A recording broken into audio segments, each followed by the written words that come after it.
एक unique number है 12 digit का। ठीक है, उसका ये फायदा है कि जैसे आपका बच्चा जब आगे पढ़ेगा जाके, अभी उसका रजिस्ट्रेशन हो जाएगा, आगे कहीं high school, inter, BA, BSc जो भी करेगा तो ये यूनिक नंबर रहेगा उसके आईडी। जैसे आपका आधार कार्ड होता है, आधार कार्ड में एक नंबर होगा, उसी नंबर की तरह आपकी आधार कार्ड है। और उसमें कोई दिक्कत नहीं है, उसमें ऑनलाइन एक लॉकर बना दिया जाएगा लास्ट में, उसी में अपने दस्तावेज अपलोड करने के लिए डिजिटल, मतलब कहीं पर भी ऐड होगी या कहीं भी नौकरी लगती है तो उससे वो नंबर ID डाल के पूरा उसका विवरण खुल जाएगा, वो कहाँ का निवासी है, कितना पढ़ा लिखा है, उसके माता पिता क्या करते हैं, वो सब डिटेल्स उसमें सबमिट है। ये इसका फायदा, और ये कार्ड मिलेगा इतना बड़ा। ठीक है, तो हर बच्चे के पास होगा, जब बन के शासन से आ जाएगा तब आपको उपलब्ध कराया जाएगा। और विशेष जैसे स्कॉलरशिप है, छात्रवृत्ति योजनाएं हैं, बच्चे को आगे पढ़ने की आर्थिक मदद के लिए भी ये उपयोगी है। उसमें ये नहीं है कि जैसे इस स्कूल में पढ़ा लिया बच्चा, उसी समय दूसरे स्कूल में पढ़ रहा है, तो एक बच्चा एक ही जगह भारत में एक ही ID चलेगी, चाहे वो आपके उत्तर प्रदेश में हो चाहे आपकी केरल में हो, नंबर वही रहेगा। ठीक है, पहले क्या होता था, एक बच्चा 2 जगह पढ़ लेता था, तो इस चीज के लिए उसका आधार ID को किया गया। तो ये बात तो समझ में आ गई, आपको कोई दिक्कत तो होनी नहीं चाहिए इसमें, क्योंकि आपके बच्चे की भविष्य की बात है, कहीं भी भर्तियों में जाएगा या फिर नौकरी करेगा तो आधार ID नंबर मांगा जाएगा। जब ये नंबर होगा जिस बच्चे के पास, उसी की एजुकेशन, उसी की शिक्षा वैलिड मानी जाएगी, वैध मानी जाएगी। अगर वो नंबर नहीं होगा तो अवैध हो जाएगी। ये सत्र आपका 2 साल तक चलने वाला है। अभी इसमें आपकी पहले परिषद के विद्यालय लिए गए जो सरकारी, पूर्णतः सरकारी है, उनका सबसे पहले किया जा रहा है। इसके बाद 6 महीने में हम लोग इसको पूरा वेरीफाई करके आपका कार्ड आ जाए, उसको सुरक्षित रखना है, होना नहीं देना। उसका नंबर कहीं आप नोट जरूर कर लेना, अगर कार्ड गुम हो जाता है तो दूसरा आपको कार्ड मिल सकता है। और बच्चे को याद भी होना चाहिए, जैसे आपका मोबाइल नंबर है याद रहता है, उसी तरीके का हुआ, क्योंकि भविष्य में जब नौकरी उसकी लगेगी तो इस नंबर से वेरीफाई होगा। ठीक है, और इसी से सभी लाभ मिलेंगे, चाहे वो DBT हो, आपका डायरेक्ट बेनिफिट 1200 रुपया जो खाते में आते हैं, वो भी अगले सत्र से इसी से आएंगे। और दूसरा इसमें दिया है नियमित उपस्थिति।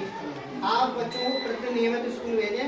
28 के बाद में फिर नोटिफिकेशन हो जाएगा शीतकालीन अवकाश, फिर वही जो जनवरी, 16 जनवरी या 20 जनवरी को पड़ेगा जाके, तो उसमें नहीं है। आप बच्चों को नियमित देखें क्या पढ़ रहे हैं क्या नहीं है।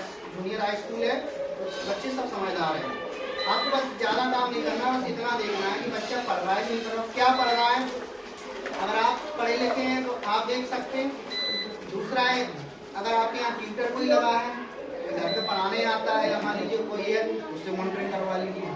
बाकी अगर वो चीज़ भी समझ में नहीं आती तो आप अपने विद्यालय में आकर संबंधित शिक्षक, कक्षा अध्यापक से, प्रिंसिपल साहब से बात करके आप पता कर सकते हैं कि मेरा बच्चा कितना पढ़ रहा है, वो आपको बता पाएंगे कि ये इतना है। ठीक है, इसके बाद में आपका गृह कार्य होमवर्क की बात है, यहाँ स्कूल से दिया जा रहा है। अगर बच्चा 2 घंटे घर पर पढ़ रहा है तो आप समझ लीजिए कि हाँ पढ़ाई हो रही है स्कूल में। अगर वो घूम रहा है तो फिर पढ़ाई की व्यवस्था नहीं हो पा रही, या फिर बच्चा होमवर्क अधूरा हुआ। और आप भी लोग इस चीज़ को रोज टैली करिए, किस बच्चे ने कितना काम किया है, और उनको नोटिस जल्दी घर पे भेजिए, और PTM कराइए, आवश्यकता बुलाइए। मैंने सबको बनवा ली है, हाँ डायरी बनवा ली है, उसमें बहुत अच्छी बात है। और एक शैक्षिक भ्रमण होगा। अभी हम लोगों ने शासन स्तर से आया था, 100 बच्चों के लिए हमने करवाया था लाल किला, ताजमहल, और आपका DRDO जो पैराशूट से जो बनते हैं हवाई जहाज के, उसमें हम लोगों ने करवाया था। तो उसमें कोई समस्या नहीं है, केवल आप बच्चों को कहाँ ले जाएंगे,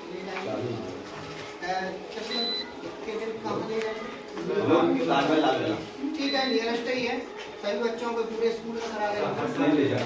ठीक है, हाँ एक बस ले जाएंगे। तो उसमें सुरक्षा की दृष्टि से उसमें हमारे समस्त टीचर्स रहेंगे, और जिम्मेदारी के अनुसार ले जाएं। तो मैं भी जिम्मेदारी के अनुसार ले गया था, कम से कम 250 लोगों को ले गया था, और पूरी व्यवस्था मैंने रखी थी। और बच्चे सुरक्षित, जब तक बच्चे घर नहीं पहुँच गए तब तक हम लोग मतलब नहीं, रात के 10-11 बजे तक मैं फाइनली सबसे मैंने हर अभिभावक से बात कर ली थी कि आपकी लड़की लड़का पहुँचा है या नहीं। तभी जब उन्होंने कह दिया हाँ सब पहुँच गया है, इसके बाद हमारी जिम्मेदारी समाप्त हुई। तो ये चीज़ें हैं, सब बड़े हैं, पढ़े लिखे हैं, सब चीज़ें हैं, बच्चों को इसी तरीके से चीज़ें सीखने के लिए मिलती हैं। अच्छा है, ज़्यादा स्कूल नहीं कराते हैं, हमने देखा है परिषद में 1-2 चीज़ स्कूल करा रहे हैं, तो ये अच्छी बात है कि आगे ये कराएंगे, कल दूसरे कराएंगे, कल तीसरे कराएंगे, तो बच्चों को भी उस बहाने घूमने के लिए भी मिलेगा, उनका शैक्षिक विकास होगा। ऐतिहासिक स्थल जो है आपका, जो अग्रवन था ये आगरा, ठीक है। तो इसका पूरा यानी ताजमहल पर ही, लाल किले पर ही सब चीज लिखी गई है। तो उसको अंदर जाके या चीजें वैसे, क्योंकि हम लोग मतलब की चीज कभी नहीं पढ़ते हैं, क्योंकि कहाँ से कैसे निर्माण कार्य हुआ, कैसे बना, क्या चीज थी, वो सब चीजें होनी चाहिए। क्योंकि भूगोल में सामाजिक विषय में इस चीज का व्याख्यान है उसमें, तो आपको कोई दिक्कत नहीं है। इतिहास में भी ये चीज है, इतिहास रहा है यहाँ का, आगरा का, तो आप ले सकते हैं। और आप सहमति बिल्कुल कीजिएगा, ठीक है, सहमत हैं, और प्रिंट करके आप साइन कर दिए कि हाँ मैंने अपनी सहमति से बच्चा बच्ची भेजा। कल जाकर कोई अराजक तत्व ये शिकायत करे स्कूल के खिलाफ, क्या साहब इन्होंने सहमति नहीं दी थी, ऐसे काम करा दिया था, तो फिर ये अपनी नौकरी क्यों करेंगे, ठीक है। तो ये चीज का दूसरा, डीबीटी का पैसा आपके खाते में जाकर आ गया होगा सभी को, ठीक है। जिन लोगों के में नहीं आया तो लास्ट के दिसंबर से 15 दिसंबर से पहले आ रही है, उसमें फाइनली आपके खाते में पेमेंट पहुंच जाएगा। बच्चे को एक अच्छी सी ड्रेस, 2 शर्टें और एक पैंट जरूर बनवा दीजिए, ये इतना बन जाएगा मेरे हिसाब से। अगर नहीं है तो थोड़ा उसमें आप ऐड करके बनवा सकते हैं। दूसरा, जूते पहन के आना चाहिए कि सर्दी का टाइम चल रहा है, ठीक है, बीमारियां घेरेंगी, सर्दी लग जाएगी तो आपको डॉक्टर के पास उतने ही पैसे देने पड़ेंगे। जितने का जूता नहीं आएगा उतने की चीजें खर्चा हो जाएगा। और पता लगे कि ठंड में जो बुखार आते हैं और जो दिक्कतें संक्रमण होता है वो घातक होता है, कभी कभी बच्चों की मृत्यु भी हो जाती है।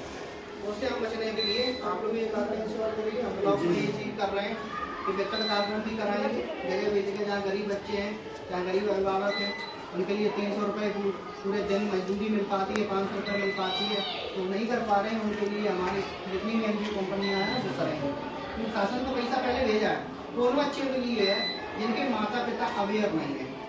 सबसे पहली बात यह है कि पिताजी को पता नहीं है, उन्होंने शराब पी ली, ऐसी चीज़ हो रही है। माता जी के पास साड़ी नहीं है, अच्छी उन्होंने साड़ी ले ली। इसके बारे में और चीज़ें भी हो रही हैं, जैसे पानी यानी गेहूँ में लगाना है, आलू में है, तो क्या उससे सिंचाई कर ले रहे हैं। हो रहा है कि गांव समाज में गरीबी आज भी है, लेकिन कैसी गरीबी है, 2 तरीके की गरीबी है, मानसिक और आर्थिक। मानसिक गरीबी ज़्यादा है क्योंकि हम अपनी सोच को डेवलप नहीं कर पा रहे हैं। जब हम सोच को विकसित करेंगे तब चीज़ हमें पता होगा कि 1200 रुपया हमारे बच्चे की ड्रेस के लिए आए, तो हम बच्चे को ड्रेस देंगे, उससे हम और मेहनत नहीं करेंगे, क्योंकि बच्चा आपने पैदा किया है, जिम्मेदारी आपकी बनती है।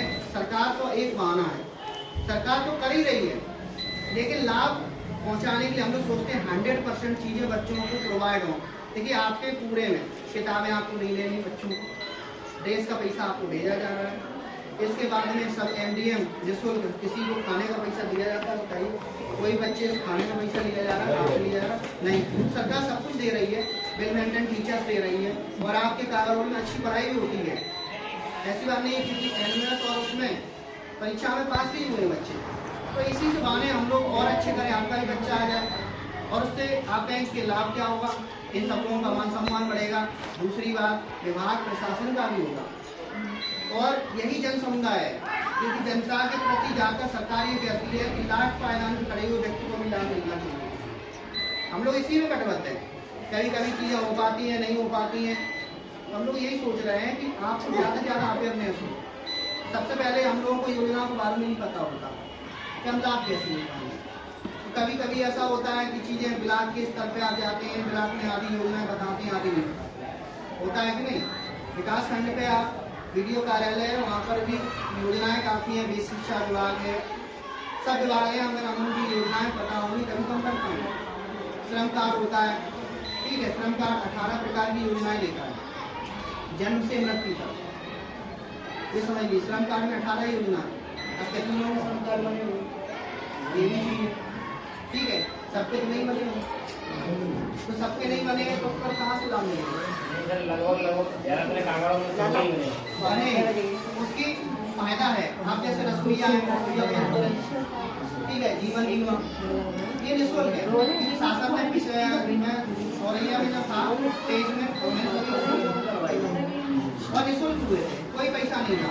चक्कर क्या है उसमें कि जैसे रसोईया का माली जल गई या कोई बात हो गया, भाई खाना बनाए, नेचुरल सी बात है, कहीं ना कहीं ऐसा होगा, घटना हो सकती है, तो उसमें सरकार बैन करेगी। अगर रसोईया की मृत्यु होती है तो 5 से 7 लाख रुपए उसके खाते में, उसके परिवार को मिलेंगे। ये चीज़ है, क्योंकि ये सब योजनाओं के अंतर्गत होता है, क्योंकि ऐसे हम किसी को पैसा नहीं बांट सकते ना, कि हमें पात्र और अपात्र देखना पड़ेगा। ऐसा ना हो जिसके पास सब कुछ है उसको भी नहीं मिल रहा। ऐसा चीज तो निःशुल्क, देखिए शिक्षा का अधिकार नियम ये है कि निःशुल्क निर्माण पढ़ाएंगे जरूर, लेकिन गरीब बच्चों के लिए सरकार बैठी है। अमीर तो अपना बच्चा पढ़ा ही ले रहा है हर जगह, अमीर तो पढ़ा ही ले रहा है। आपने देखा होगा थोड़ा बहुत अपना दिमाग आपका इंग्लिश मीडियम में चला जाता है, होता है कि नहीं। और जो बिल्कुल ऐसे बच्चे हैं वही बच्चे ज़्यादातर पढ़ पा रहे हैं जिनके पास आर्थिक तंगी है। तो सरकार इसीलिए है, बाकी हमने अपर आड़ी पानी में आपको बताई दिया कि यूनिट नंबर है, उससे कोई घाटा नहीं है, लाभ ही लाभ है। उससे एक आप ही हो जाएगा, उस नंबर से टीसी की आवश्यकता नहीं रहेगी आपको। तो कहीं पर भी नंबर डाला जाएगा तुरंत गड़बड़ मिल जाएगा, ना कुछ कागज ले जाने की जरूरत है, ना कुछ दिखाने की जरूरत है। अपर आड़ी कार्ड ही आपका आप कराइए।